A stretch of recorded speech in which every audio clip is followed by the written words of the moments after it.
Hi, ಇವತ್ತು ice ಆ್ಯಪಲಿಂದ ಒಂದು healthy bowl ಹೆಂಗೆ ಮಾಡೋದು ಅಂತ ನೋಡೋಣ. ಕುಕ್ ವಿತ್ ಮೀಯಿಂದ ನಾನು ನಿಮ್ಮ ಮಧು. ಫಸ್ಟು ತೆಂಗಿನಕಾಯಿ ತಗೋಬೇಕು, ಅದನ್ನ ಒಡ್ಕೋಬೇಕು. ಆಮೇಲೆ ಕೊಬ್ಬರಿನ ಚಿಕ್ಕ ಚಿಕ್ಕ ಪೀಸ್ದಾಗಿ ಕಟ್ ಮಾಡ್ಕೋಬೇಕು. ಆಮೇಲೆ ಅದನ್ನ ಮಿಕ್ಸಿ ಜಾರ್ಗೆ ಹಾಕೋಬೇಕು. ಹಾಕಿ ಅದನ್ನ ಗ್ರೈಂಡ್ ಮಾಡಿ ಅದರಲ್ಲಿರೋ ಹಾಲೆಲ್ಲ ತೆಗೆದ್ಬಿಡ್ಬೇಕು. ತೆಗೆದು ಅದು ನಾವು ಫಿಲ್ಟರ್ ಮಾಡ್ಕೋಬೇಕು.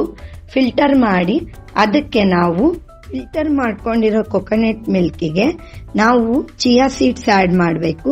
ಗೋಡಂಬಿ, ದ್ರಾಕ್ಷಿ ಮತ್ತೆ sunflower seeds, pumpkin seeds, 2 dates ಮತ್ತೆ ಡ್ರೈ ಅಂಜೀರ್ 2 ಇವೆಲ್ಲ ಆಡ್ ಮಾಡಿಕೊಂಡು ಚೆನ್ನಾಗಿ ಮಿಕ್ಸ್ ಮಾಡಿ ನಾವು ಫ್ರಿಜ್ ಅಲ್ಲಿ ಇಡಬೇಕು.